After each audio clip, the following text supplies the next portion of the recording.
The courtroom buzzed quietly as people filed into their seats, a gentle hum of anticipation hanging in the air.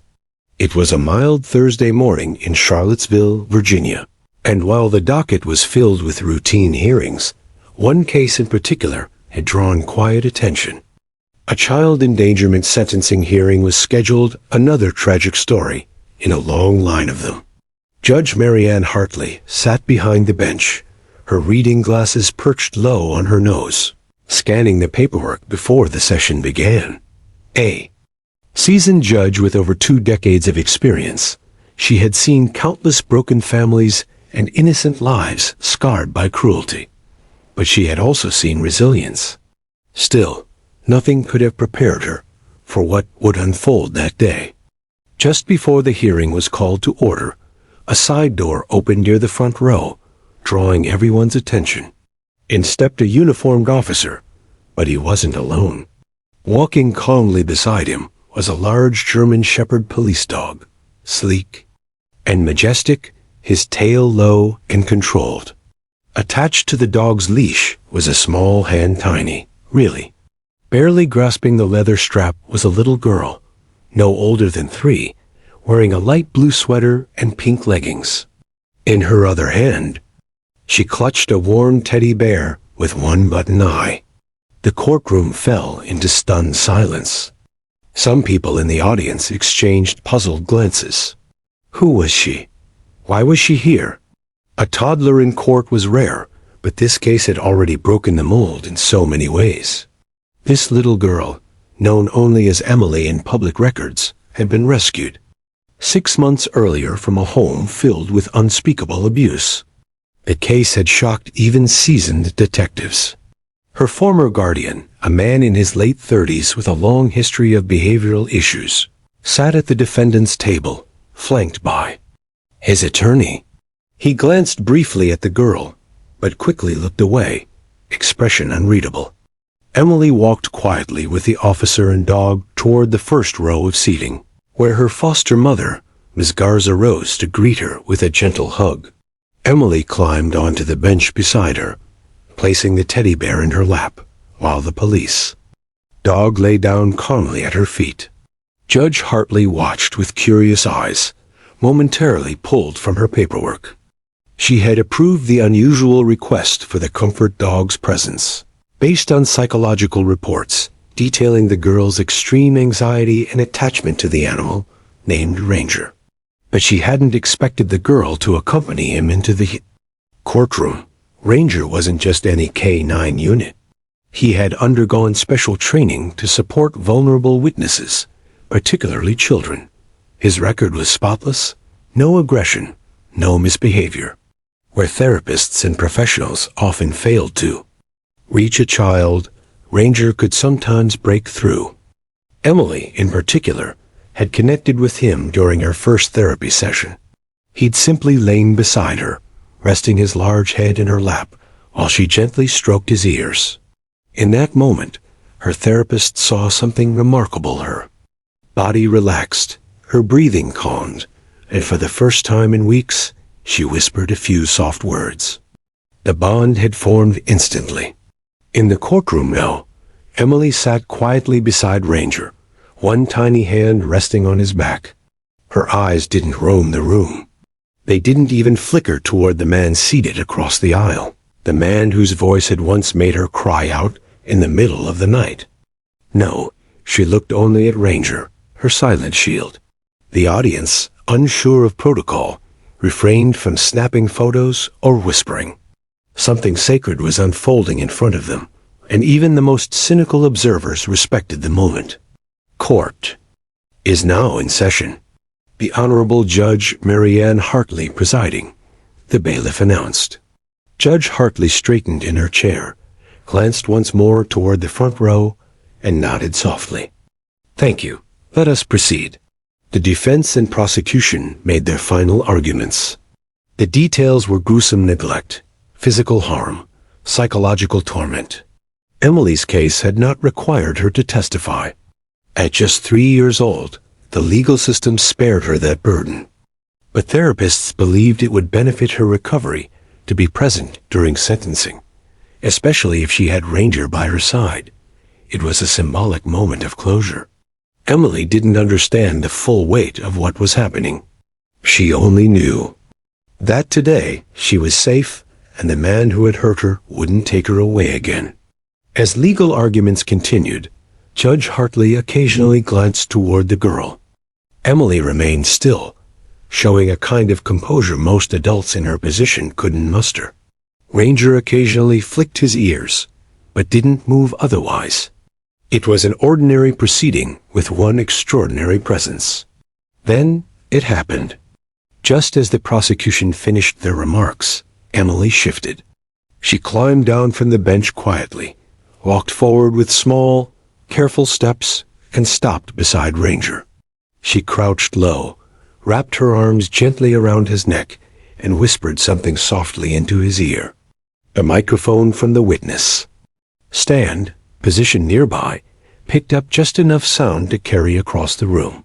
"You're not like him," she whispered. "You saved me." The courtroom froze. Judge Hartley looked up sharply, eyes widening. The court reporter paused, hands hovering over the keyboard. Even the defendant's attorney stopped adjusting his notes. For a few seconds, silence reigned. The audio system had caught every word. Soft, high-pitched, but crystal clear. "You're not like him. You saved me." The effect was instant and electric. The few journalists in the room lowered their cameras, stunned. A woman in the audience covered her mouth with her hands. One of the jurors quietly wiped away tears. Even the most stoic faces began to shift. Judge Hartley leaned forward slowly. Her voice wavered ever so slightly. "Bailiff, let's take a 10-minute recess, please." She stood and exited the bench, not waiting for the formal adjournment. Inside her chambers, she sat down heavily. In her chair, staring blankly at the wall. For a long time, she said nothing. Then, in a barely audible voice, she murmured, "That little girl just said more than any lawyer ever could." And outside, in the courtroom, little Emily had climbed back beside Ranger, resting her head against his back. The dog didn't move. He simply stayed still, guarding, listening, comforting. And the courtroom, still stunned, sat in silence. The quiet after Emily's whispered words hung in the courtroom like fog. Everyone had heard her, every juror, every spectator, and most importantly, Judge Hartley. Those 5 words from such a tiny voice had cracked the emotional barrier of a room full of hardened professionals. The judge had seen hardened criminals weep, victims collapse, and lawyers rage. But she had never seen a moment this raw, this quietly powerful. As the recess continued, the courtroom stayed mostly seated. No one wanted to be the first to break the silence. Even whispers seemed disrespectful after what had just occurred. Ranger lay still beside Emily, eyes half closed but alert. Emily leaned against him, her little hand resting softly on his head. Her teddy bear lay on the bench behind her, forgotten for now. She didn't seem afraid. In fact, she seemed more grounded than she ever had since being rescued. Judge Hartley remained in her chambers longer than expected. She needed a moment to compose herself. Her clerk, Rebecca, entered with a fresh cup of coffee, but the judge didn't touch it. "I've been on this bench for 23 years, she said quietly. "But that girl, that child just reminded me what justice is really supposed to mean." Rebecca nodded, not daring to speak. There were moments that went beyond words, and this was one of them. Back in the courtroom, Emily's foster mother, Ms. Garza, sat close by, blinking back tears of her own. She gently rubbed Emily's back, trying to let her know everything was okay. Emily looked up and gave a small smile. She didn't fully grasp the importance of what had happened, but she understood she'd done something brave, and that Ranger had made it possible. Ranger wasn't just a comfort dog. He was a survivor, too. He had been trained through a special program in partnership with trauma psychologists and child welfare advocates. As a puppy, Ranger had failed out of the police K-9 attack training program for being too gentle. That rejection turned out to be the start of his true calling. He was reassigned to a therapeutic training center, where his ability to read children's emotions stunned his handlers. Unlike other dogs, Ranger didn't simply follow commands, he responded to feelings. Emily had connected with him from their very first meeting. It had been just days after she was removed from her home. Terrified and withdrawn, she wouldn't speak to any adult. She avoided eye contact. But when Ranger walked in, she crawled over to him, laid her head on his chest, and for the first time in weeks, she let out a sigh of relief. That bond only grew over time. Ranger would visit her at her foster home, attend therapy sessions, and even sleep beside her during overnight hospital observations. Where language failed her, Ranger spoke a language she could feel: trust. When Judge Hartley finally returned to the bench, the room stood out of respect. She gave a nod and signaled for everyone to sit. Her voice was steady, but her eyes were not the same. They held something deeper, now weighted by what she had just witnessed. "I want to thank everyone for their patience," she began, her eyes momentarily landing on Emily. "Before we proceed, I want it on record that the child's presence and her comfort animal have been nothing short of inspiring to this court. It reminds us that justice is not only about laws, it's about healing too." The prosecutor rose again and respectfully asked to submit a final brief, acknowledging the emotional impact of Emily's spontaneous statement. Though not formal testimony, it would be included as part of the official transcript. The defense did not object. The defendant, however, sat stone-faced, jaw clenched, eyes fixed forward. Emily didn't look at him. She never had. It was as though her mind had shut him out entirely, her survival instinct shielding her from ever acknowledging the man who had brought her so much pain. Instead, she remained beside Ranger, calm, peaceful, untouched by the tension unfolding around her. The court moved into final remarks. Ms. Garza was invited to speak on Emily's behalf. She stood nervously, but determined. "When Emily first came to me," she said softly, "she didn't speak. She wouldn't eat properly. She couldn't sleep. And she flinched if anyone raised a hand, even to wave hello. But the day she met Ranger, I saw her come back to life. She smiled. She played. She began to feel safe. This dog didn't just comfort her. He helped her find her voice." She looked down at the little girl sitting beside her. And today, she used that voice. Maybe only a few words, but they were words of truth. And words of power. Judge Hartley thanked her and nodded solemnly. The court was nearing its conclusion, and the air felt heavier than before. Still, Emily stayed alert and curious, her hand gently stroking Ranger's back. He shifted slightly to press closer to her, as if sensing the moment's importance. In the audience, a social worker whispered to a colleague, "That dog has done more for her than any of us could." The judge turned to the defendant one last time. "Mr. Lawton," she said, her tone firm but restrained, "you've been found guilty beyond all reasonable doubt. The damage you caused to a child in your care is something this court cannot and will not overlook. But today, that same child showed us that even in deep harm, resilience can grow. You didn't break her, and thanks to the people around her, and that dog you never will."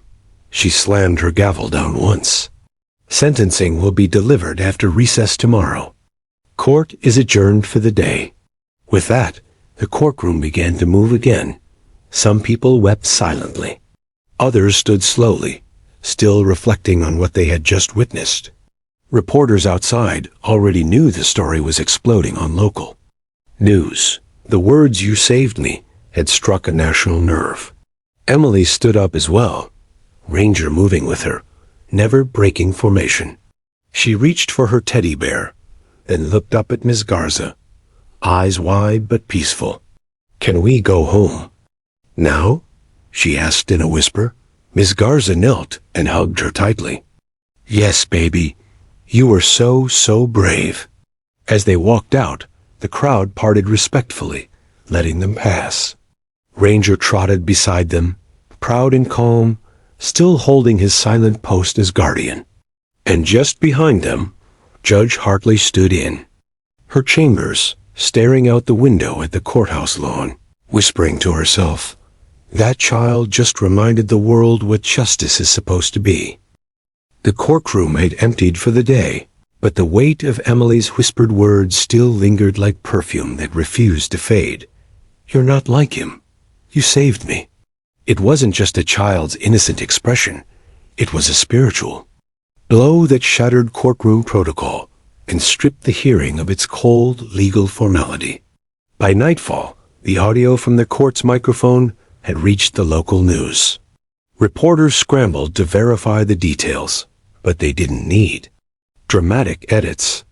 The raw clip, barely 12 seconds long, left millions breathless. Back in her chambers, Judge Hartley sat long after closing, her fingers resting gently on her gavel. The image of Emily's tiny hand on Ranger's back replayed again and again in her mind. It wasn't just about guilt or innocence anymore. It was about something more profound about humanity, healing, and the power of unfiltered truth. Ranger, meanwhile, had returned to the precinct kennel for the night. He had become something of a legend in the department, even before today's events. Officers admired his calm, unshakable demeanor and his uncanny instinct for sensing stress in children. But now, the admiration had turned into reverence. One officer, watching the court footage replayed on TV, whispered, "That dog isn't just trained, he's touched." Emily slept peacefully that night, her teddy bear clutched under one arm and a photo of Ranger taped beside her bed. Miss Garza checked on her twice, half expecting the usual tossing, turning, or muttered nightmares. But Emily didn't stir. It was the first full night's sleep she'd had in months. The next morning, the courtroom was packed. Word had spread beyond Virginia. National media outlets lined the steps outside, hoping to catch a glimpse of the child and her K-9 guardian. Emily arrived in a soft yellow dress and matching hairband, her expression calm but curious. Ranger walked beside her, a small blue ribbon tied around his collar. It wasn't regulation, but no one dared remove it. As they entered, the room fell into silence once again. Emily didn't seem fazed by the cameras or rumors. She looked straight ahead, eyes wide, lips pressed into a serious line. When she reached her seat, she gently sat, placed her teddy bear on her lap, and rested her foot against Ranger's side. Judge Hartley entered soon after. Her robe flowed like a cloak of gravity. Today, she carried not only her title, but the eyes of the nation. She banged her gavel twice, calling the court to order. This time, her voice was steady with quiet purpose. "We resume proceedings in the matter of the Commonwealth versus Richard Lawton," she said. "Before sentencing, the court has agreed to hear final community impact statements." One by one, those affected by the case took the stand. Social workers described the broken conditions they had found in Lawton's home. Officers described the day of rescue, how Emily was hidden behind a locked door, curled in a corner. Medical staff spoke of bruises, untreated infections, and signs of long-term neglect. But then, Ms. Garza took the stand again. "I want to share something personal," she began, her voice soft but steady. 2 weeks after Emily came to live with me, we had a power outage. The lights went out, and she began to panic. She screamed and ran into the closet, curled up just like the day they found her. I tried everything to calm her, but she wouldn't come out. Until I remembered Ranger. She paused, her throat catching. I called the department. Ranger came over in the dark, flashlight lighting their way. As soon as he entered the room, Emily stopped crying. She reached out and hugged him. That was the first time I saw hope in her eyes. The courtroom was silent, many holding back tears. The defendant remained still, expression unreadable. A judge nodded. "Thank you, Ms. Garza." Then she looked toward the prosecutor. "Do you wish to submit any additional statements?" "Yes, Your Honor," the attorney said. "We respectfully request that the child's words from yesterday be added to the formal record. Though not sworn testimony, her spontaneous statement is clear, credible, and deeply relevant." The judge nodded. "Granted. Let the words be entered as official court record." The courtroom clerk read them aloud. "You're not like him. You saved me." Hearing it spoken again stirred the room. Even jurors, now dismissed, had returned to observe, visibly emotional. The judge took a deep breath, then turned to the defendant. "Mr. Lawton, do you wish to make a final statement before sentencing?" The man stood slowly. "I didn't think this would go this far," he muttered. "I wasn't perfect, but I didn't mean to." He trailed off, avoiding everyone's gaze.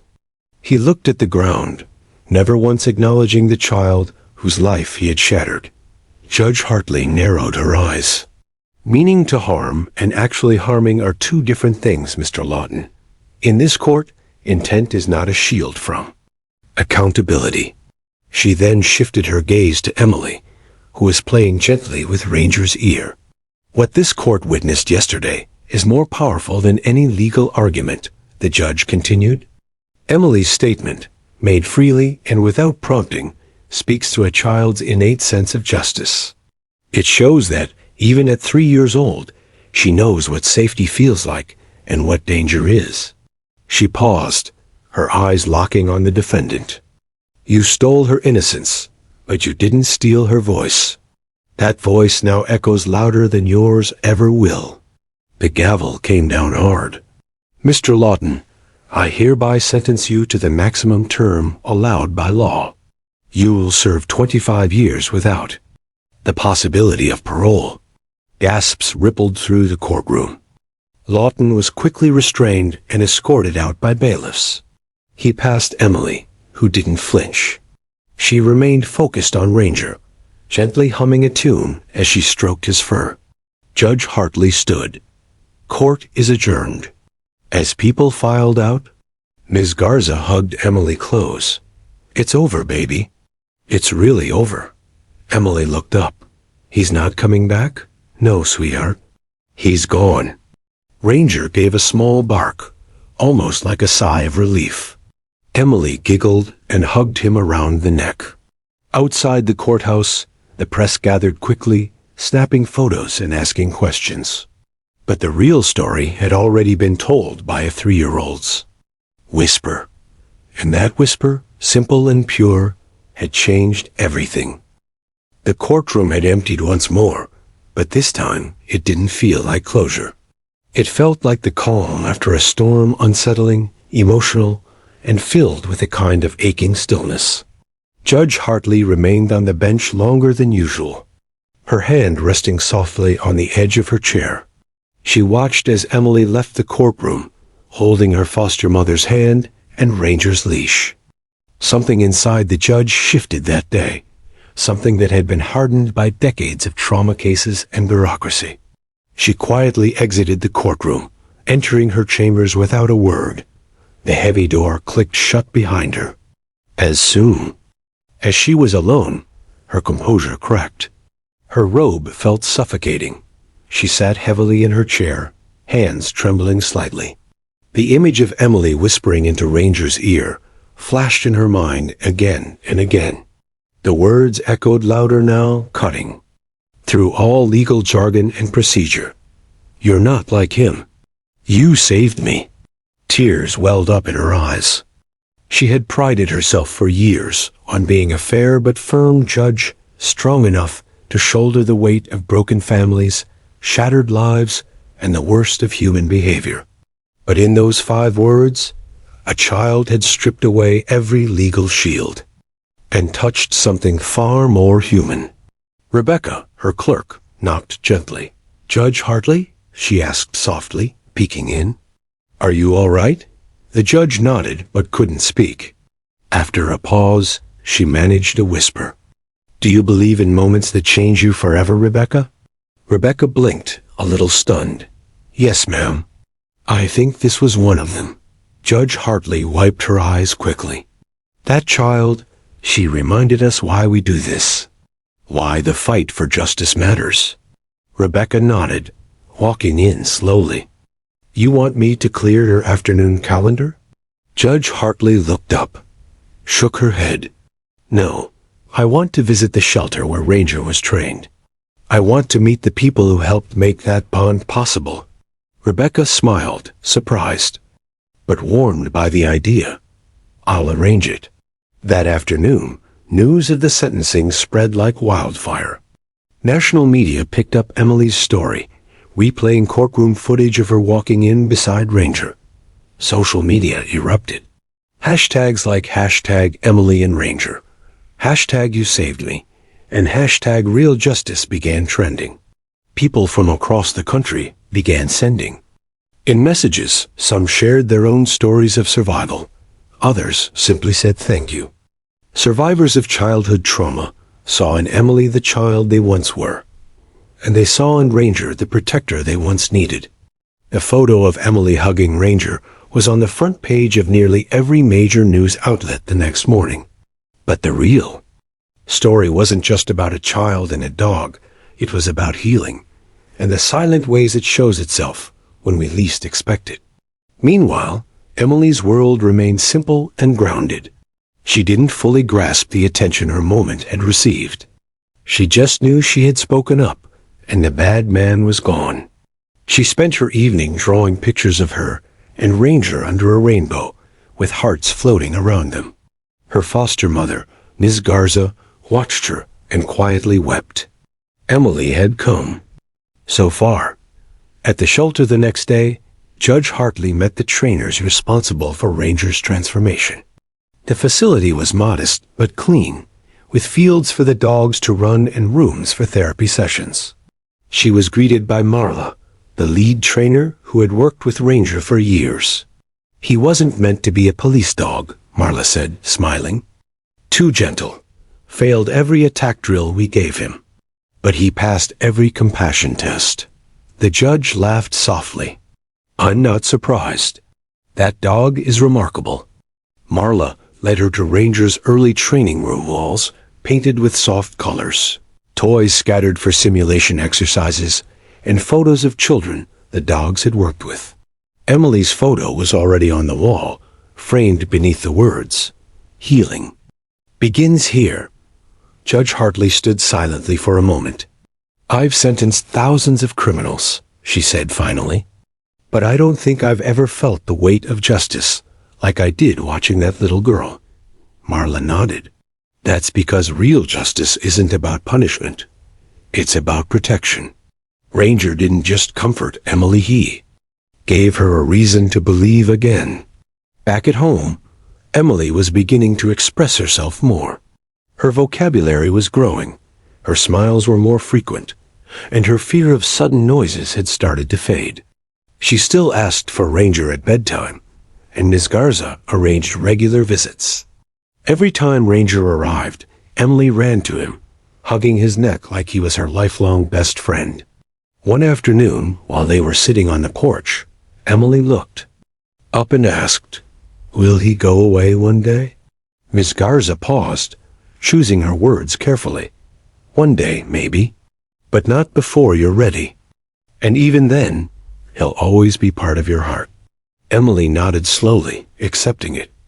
"I'll draw him every day, so I don't forget." That evening, she drew a new picture, Ranger with a cape, standing between her and a dark shadow. Above him, she wrote with wobbly letters, "My Superdog." At the courthouse, Judge Hartley framed one of the courtroom sketches of Emily and Ranger. She placed it in her office, right behind her chair where it would always be visible. So, I never forget what real courage looks like, she told Rebecca.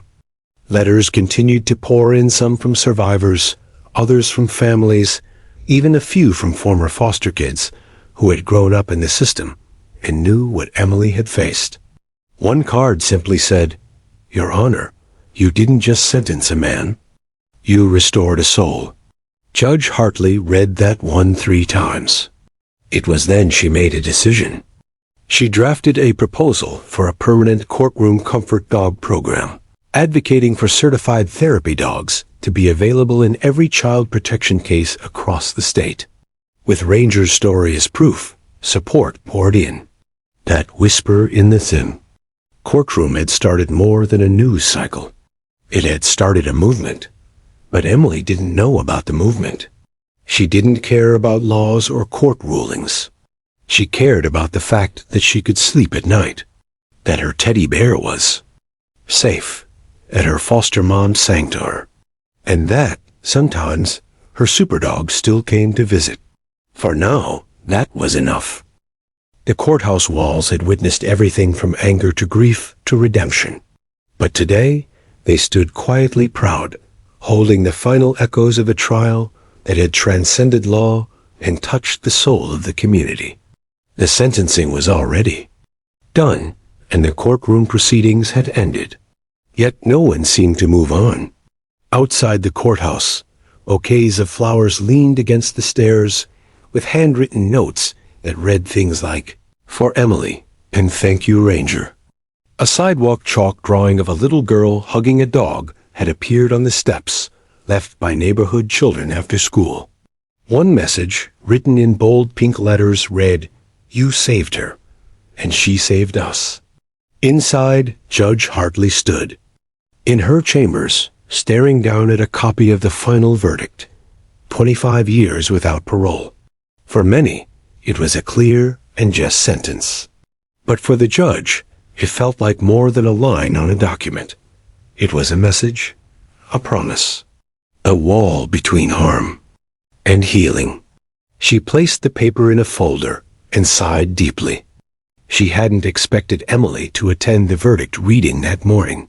Children didn't usually return for sentencing after testimony or trauma processing, but Emily had insisted.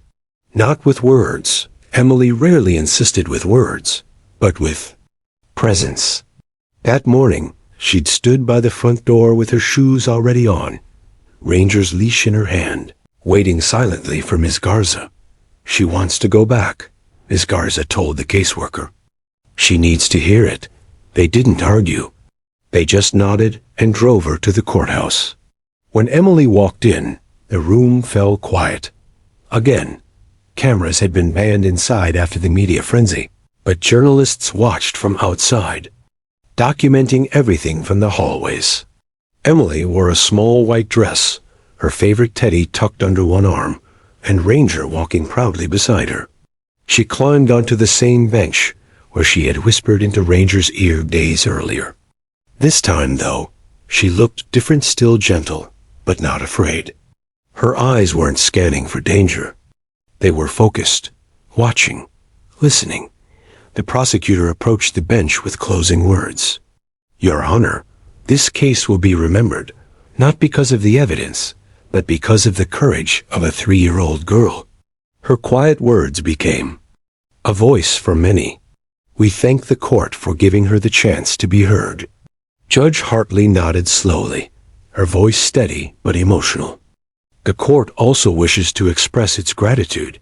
Justice was not just delivered today, it was witnessed." She turned to the courtroom and read the final sentence aloud. "The defendant, Richard Lawton, is hereby sentenced to 25 years without the possibility of parole." There was no applause, no cheers, just a wave of silent relief, the kind that only victims and survivors truly understand, the kind that says, "It's over. You're safe now." The defendant was escorted out. He didn't look back. Emily didn't look at him either. She had no need to. Her story no longer included him. After the gavel came down, a soft sound rose from the front row. Emily had leaned forward, and said something softly to Ranger, just loud enough for the people nearby to hear. "He can't hurt me now, right?" Miss Garza leaned in. "No, sweetheart. Never again." Ranger let out a low, calm woof, like an answer. Emily giggled, a sound light and free, the sound of a child returning to herself. In the lobby, the judge approached them before they left. She kneeled down, something she rarely did, placing herself eye level with the little girl. "Emily," Judge Hartley said softly, "you were the bravest person in this courtroom." Emily smiled shyly and didn't speak. Instead, she took the judge's hand and placed her teddy bear in it just for a moment. Then she took it back. It was enough. It said everything. Outside, reporters caught sight of them exiting, but no one dared run up. They stood back, watching a scene that felt almost sacred. Emily waved once, a small gesture that made front-page news the next morning. Tiny hand, huge impact. Later that afternoon, Judge Hartley received a call from the governor's office. The governor himself had heard about Emily and Ranger. He wanted to meet the child not for a photo op, but because he was working on a new initiative for child court advocacy and had been moved by the case. "Whatever she needs, Judge," he said. "Let's make sure she gets it." The next week, a formal proposal was launched statewide to fund therapy dogs for all family courts. The program would be named the Ranger Initiative. It was designed to ensure every vulnerable child facing trauma in court had a trained support dog by their side. Emily didn't know her name was in papers or her drawings featured in documentaries. She didn't understand that a bill had been named in honor of her bond with Ranger. All she knew was that when she went to sleep at night, the shadows were gone, her closet door stayed open, and her dreams were soft and filled with color. At home, Ms. Garza had begun the adoption paperwork. The caseworker smiled as she reviewed it. "She's blooming," she told Ms. Garza. "I've never seen a child bounce back so gracefully after so much." Ms. Garza nodded. She had someone to catch her. The caseworker raised a brow. "You mean you?" Ms. Garza smiled. "No, Ranger." That evening, Emily and Ranger lay on the floor with coloring books scattered around them. Emily was drawing her favorite scene from memory, the day she held Ranger's leash and walked into court.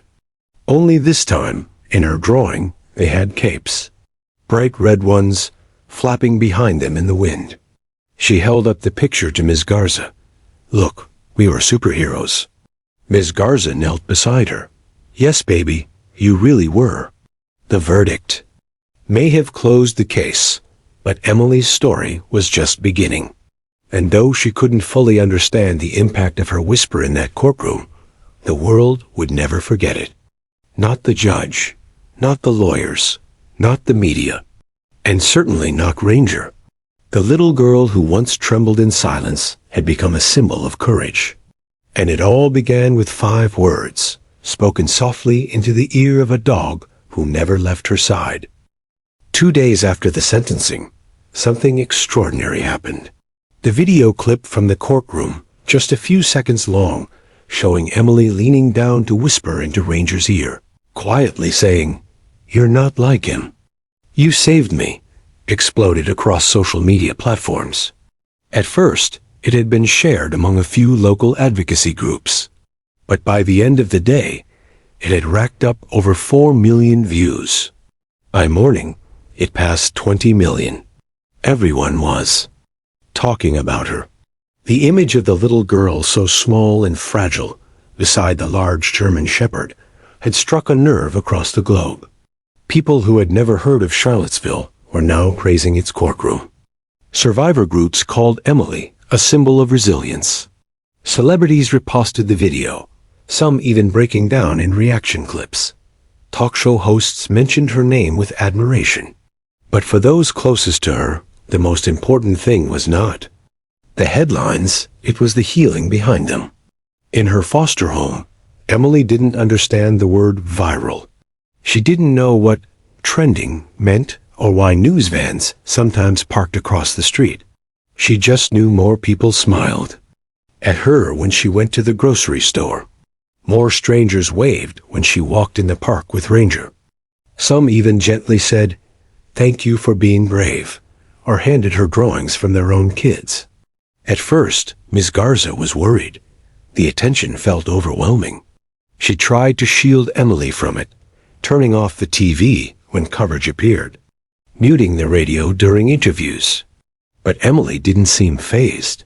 Her world was still made up of teddy bears, coloring books, and the soft rustling sound of Ranger's tail hitting the carpet.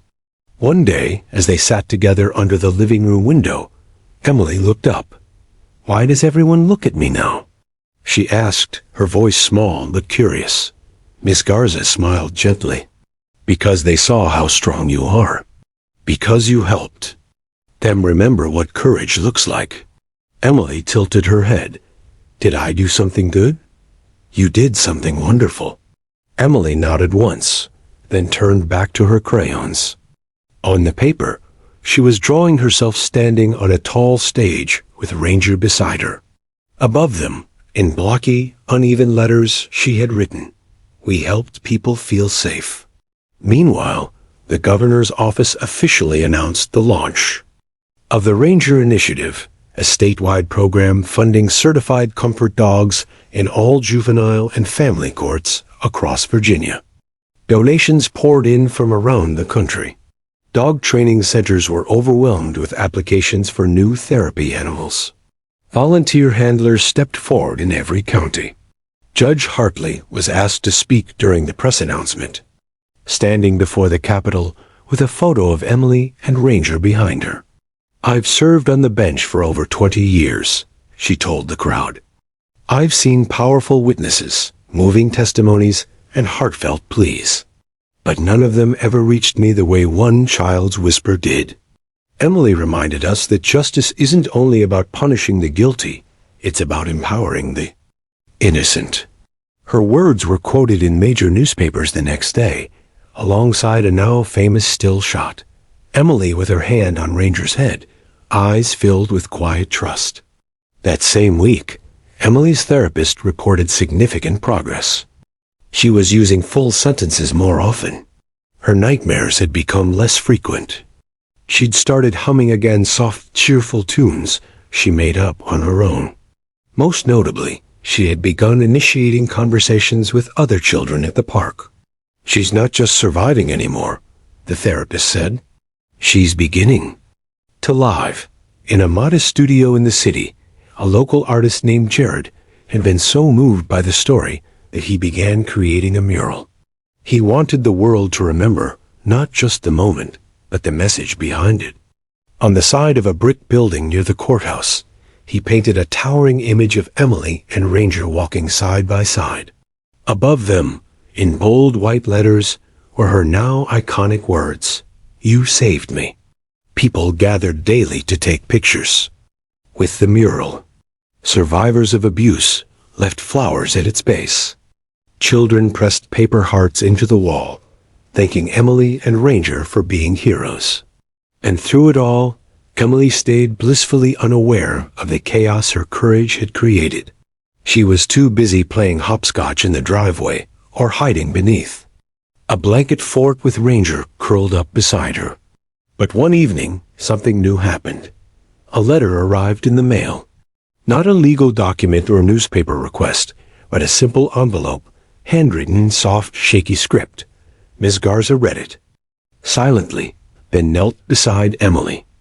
"This is from a girl named Hannah," she said. "She's 13 now. She said she used to be afraid to tell anyone what happened to her. But when she saw your story, she finally told her mom." Emily listened quietly, her eyes wide.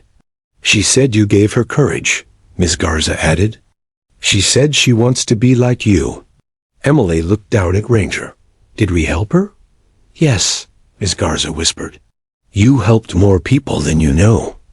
Emily hugged her dog tightly, not knowing her story had opened doors for other survivors across the world. Her whisper hadn't just broken through the silence of one courtroom. It had broken through the silence of thousands of others' homes. Hearts, lives. Meanwhile, at the courthouse, Judge Hartley received a new plaque for her office wall. It read, "Justice is not the loudest voice in the room. It's often the smallest." She placed it beside Emily's drawing. For the first time in years, the courtroom felt lighter.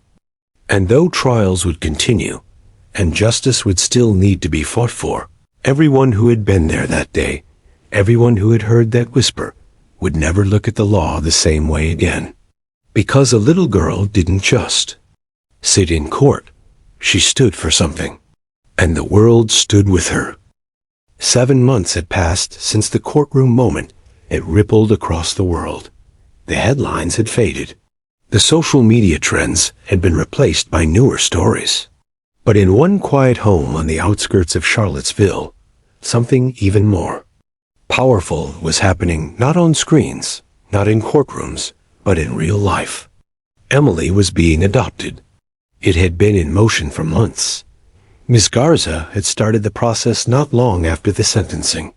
She knew from the first day Emily arrived that this wasn't just a temporary placement. This was home. Emily didn't just fit into the household. She breathed life into it. Her laughter now echoed through the walls that were once silent.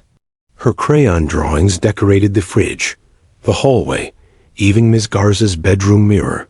And Ranger? Though still officially a police comfort dog, Ranger was given special permission to stay with Emily during the transition. Every officer in the department had quietly agreed Ranger was no longer just a K-9. He was family. Wherever Emily went, Ranger followed. It was no longer a duty. It was devotion. Adoption day arrived on a warm spring morning.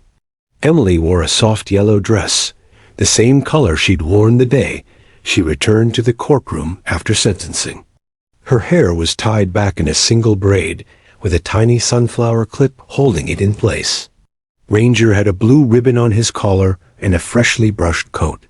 His ears stood tall, alert, proud. The judge presiding over the adoption wasn't Judge Hartley, but she had sent a handwritten letter that Miss Garza carried proudly. To Emily, today you are not just gaining a family, you are giving one its heart. Watching you reminded me that justice is not just about courts or laws, it's about healing. You've already changed the world. Now it's your turn to simply be a little girl, loved forever. With love, Judge Marianne Hartley. ***. The hearing was private, attended only by close friends, caseworkers, and a few courthouse staff. No press, no public cameras. Just quiet joy. Ms. Garza, the judge said with a warm smile, do you understand the responsibilities of becoming this child's legal parent? Ms. Garza nodded, eyes full. I do. And do you promise to protect, nurture, and raise her with unconditional love? Tears filled her eyes. I do, with all my heart. The judge turned to Emily, who stood beside Ranger. And Emily, she said gently, do you want Miss Garza to be your forever mommy? Emily nodded softly. But then she added, and I want Ranger to stay with us forever, too. A soft chuckle filled the room, but the judge leaned forward seriously. I think we can all agree he's part of this family. With a warm smile, she stamped the final paperwork. Congratulations, Emily. You are now officially and forever a Garza. Cheers broke out in the small courtroom. Emily giggled, jumped into Ms. Garza's arms, and then immediately turned to hug Ranger around his neck. Someone in the back wiped away tears. Even the bailiff, a burly man with a gruff voice, sniffled. Outside the courtroom, balloons were waiting. Not many, just a dozen yellow and blue ones, matching Emily's dress and Ranger's ribbon. They released them together, laughing as the balloons floated into the sky. Each one carried a symbol, note tied to its string. Emily is home.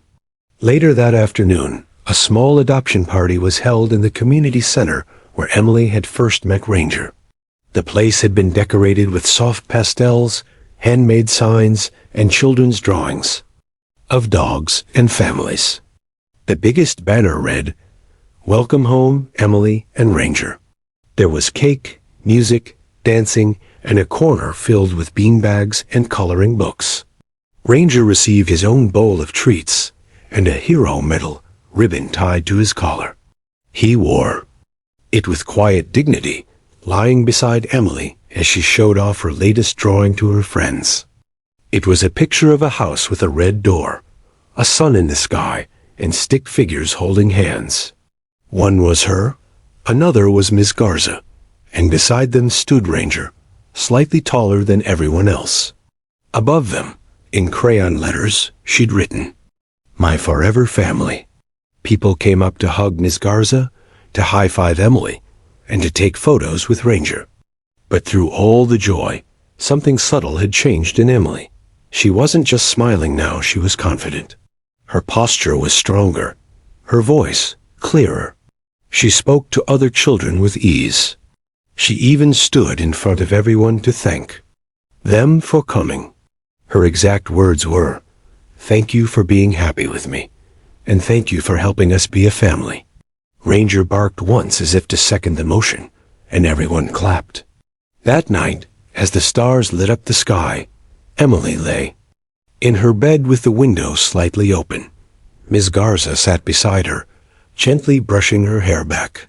"Did you have a good day?" she asked. Emily nodded. "It was the best day. You know what tomorrow is?" Emily squinted. "Sunday?" Miss Garza laughed. "Yes, but also, it's just another day where you wake up in your home, with your family, and know you're safe." Emily smiled sleepily. "And I get to be here forever? Forever and ever." Ranger was curled up at the foot of the bed, eyes half closed but alert. Emily reached out, resting her hand on his back. "Can I tell him a secret?" she asked. Miss Garza nodded. Emily leaned in, whispering into Ranger's ear, just like she had in the courtroom so many months ago. This time, the words were different, but just as powerful. "I don't feel scared anymore." Ranger stayed still, just a blink, just a soft breath. But it was all Emily needed. Miss Garza turned off the light and left the door open a crack, as always. And in the soft darkness of her room, surrounded by stuffed animals, drawings, and the rhythmic sound of Ranger breathing, Emily closed her eyes and slept soundly. No fear, no shadows, just peace. Because this was her home now, and she was finally free.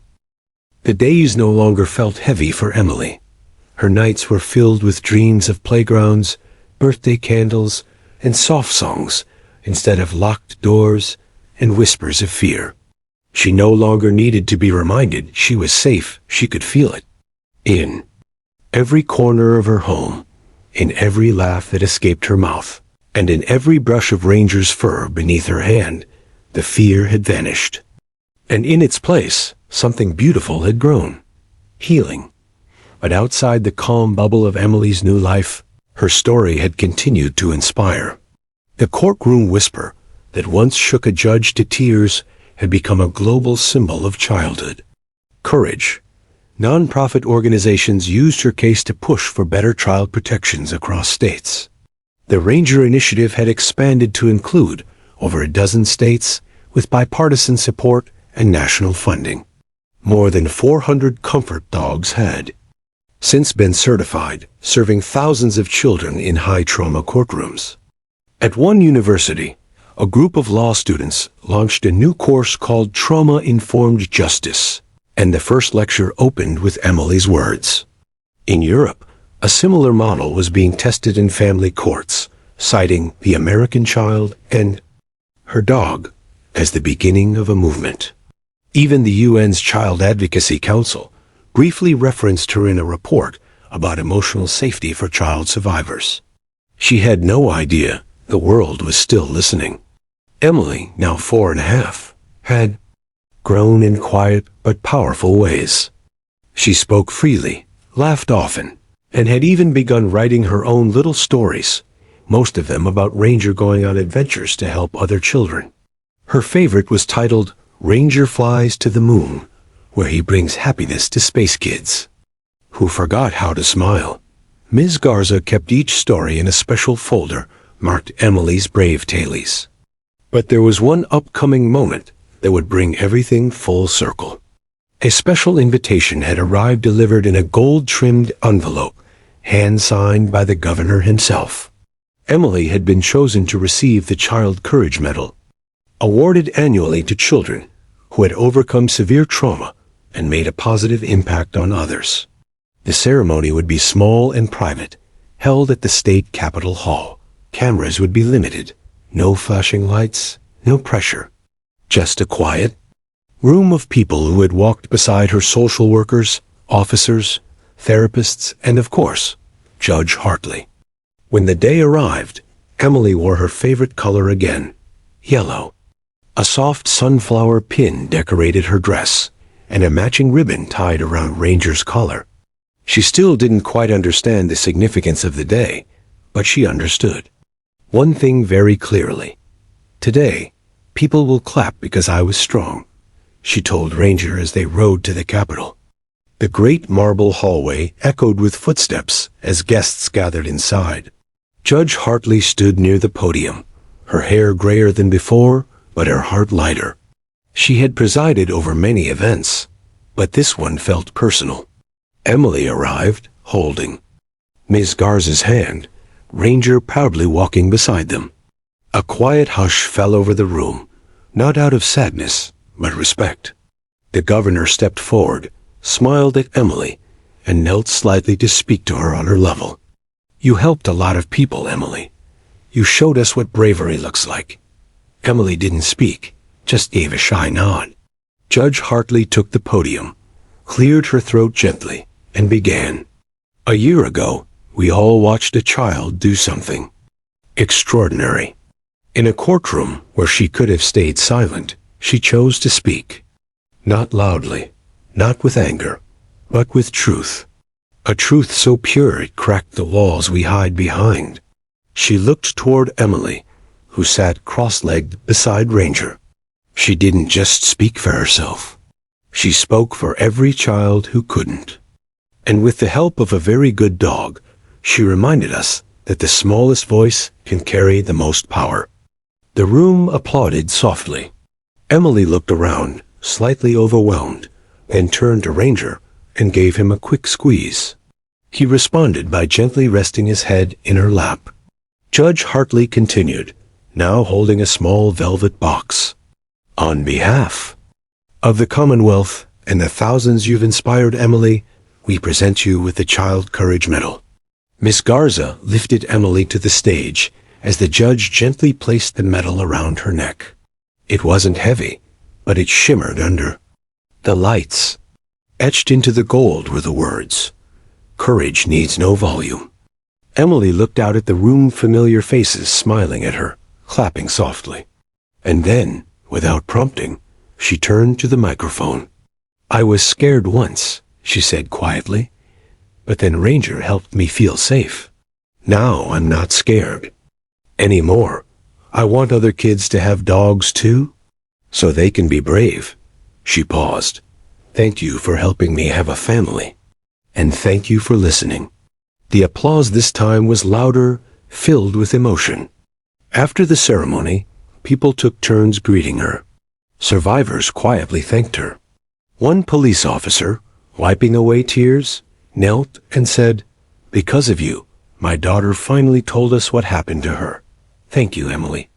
Judge Hartley approached last. She knelt again, just as she had on adoption day. I'm so proud of you. Emily smiled and opened her arms. Judge Hartley hugged her tightly. That night, back home, Ms. Garza made Emily's favorite dinner spaghetti and garlic toast. They watched old cartoons together, Ranger curled up at their feet. The medal sat in a small frame on the mantel, beside the first photo ever taken of Emily in court with Ranger. Before bed, Emily stood at her window, looking up at the stars. "Do you think they know too?" she asked Miss Garza. "Who, sweetheart?" "The other kids. The ones still scared." Miss Garza hugged her from behind. "Maybe. Or maybe they're just waiting for their own ranger, and their own moment to be brave." Emily nodded, eyes shining. She climbed into bed, Ranger settling beside her as always. Before closing her eyes, she whispered one last thing into his ear, soft and clear. "He saved more than just me." And in that quiet room, filled with dreams and peace, and the steady breath of a girl finally free, the world kept turning. But because of her, it turned just a little bit kinder. The end.